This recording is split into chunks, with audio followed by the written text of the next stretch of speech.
नमस्कार दर्शक बंधु जय जगन्नाथ। मकर राशि आपण मानकर मासिक राशिफल डिसेम्बर मास कथा आम जाना। मु ज्योतिर्विद पंडित श्रीपति आचार्य स्वागत करुच्ची। मकर राशि आपण मान मासटी बलवान शुभ मास रही दृष्टिकोण मासर पाखापाखि 9 दिन पर्टिकुलर तारीख 5, 6, 7 तारीख 15, 16, 17,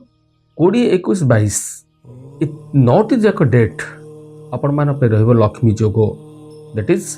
गज केसरी राजयोग अर्थात आपण राशि सप्तम केन्द्राधिपति बृहस्पति भली सुग्रहर शुभ ग्रहर बा नैसर्गिक शुभ ग्रह बृहस्पति संस्पर्श आसवा द्वारा ये गज केसरी योग बा लक्ष्मी योग घटव मासर 9 दिन आपको मिलगला ये सब क्षेत्र में से कणाकुच राजयोग स्थिति रही कि मासर प्रथम अर्ध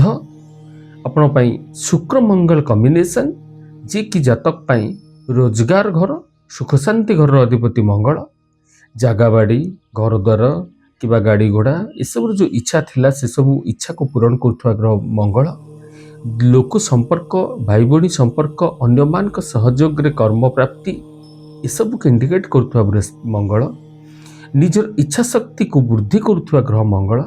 से मंगलटी स्वगृह रही शुक्र भली कर्माधिपति सहित लिंक रहिबा द्वारा ये कणा कुजा राजयोग घटव। ये जोगर बल साधारणतः जीवन में तो कहती जे घनावचन लेखा थिला कणा कुज जेबे हुअंती जोड़ा दासी पिला हेले भी चढ़ई घोड़ा तार्थ ये दासी पिला हेले मध्य छपर फाड़ी निजे धनी हबार जोग रही। तो से भाया गोटे मास रही मकर राशि माइनस पॉइंट टिके रही राहुंकर स्थिति द्वितीय घर दैट इज कथबार्ता धन परिवार अष्टम घर प्रति दृष्टि रहिबा दैट इज रोग ऋण शत्रु बेले बेले राहु जेबे जेबे जो जो दिनटी अशुभ नक्षत्र स्थिति थिबो से दिन राहु आपनकर मानसिक स्तर में विचलित करिबा प्रत्येक इच्छा शक्ति को टिके आपन दुर्बल करेबा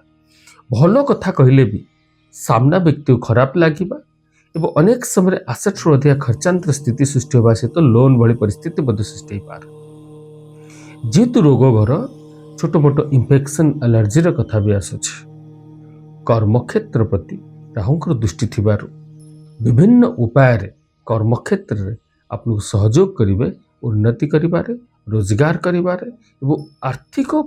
लाभ प्राप्ति करेबारे से शनि चलन आपण शुभंकर रही तृतीय गृहस्थ शनि जहाँकर दृष्टि आपण धर्म घर प्रति रहाँकर दृष्टि लाभ घर प्रति रहाँकर दृष्टि आपण अनेक किसी सहयोग कर शनि हेले जो कहते मैन पावर कंट्रोल तथा अनेक किसी जदि आपणकर अधीनस्थ कर्मचारी अच्छा क्या गाँ भाई साई भाई रे जदि आपणकर अधीन आपणकर किसी अच्छा संपर्कीय बंधु बांधव सांगसाथी जदि आपण एमानक प्रति टिके आगुरु कृपा दृष्टि देइथिले ये समस्तंकर सहयोग रे आपणकर कार्य संपन्न हबो ता कोंती जे वन टाइप ऑफ फ्रीलांसर कि आपण प्रत्येक केते कोन काम करियो को मिलिबो सबुठी अन्य मानकर सहयोग अन्य मानकर सहाय्य रे सफलता प्राप्तिर माध्यम रहिबो। ई बुलिया मकर राशि रो पिला मानकर प्रश्न थाए चाकरी क्षेत्र रे कोन हबो चाकरी घर अधिपति रोजगार घरे थिबारु एठी चाकरी क्षेत्र पाई सु अवसर प्राप्ति होबो चाकरी प्राप्ति होबो चेष्टा सकारात्मक भावना सहित जारी रखंतु। विवाहयोग्य पिला मानकर कथा आसले एठी किंतु गुरु सुधी नाही तो से क्षेत्र बेले डिविजन घटी पारे तथापि मकर राशि एति किसी खराब नाही। एठी अन्य दृष्टिकोण देखिले ये मकर राशि टिके सतर्क रही निजर कथा गुड़िक भावी चिंती कहिबे गुरुत्वपूर्ण कार्य नवा पूर्व गुरुजन आशीर्वाद नवा जरूरी परामर्श नवा जरूरी गाड़ी मोटर चलैला बेले सतर्क रहिबे नचेत अन्य दृष्टि शुभ रही। मकर राशि छोट टिप्स आपण सबु बेले जदि शुक्रंकर रत्न दैट इज धड़ा पोखराज धड़ा टोपाज धड़ा कोराल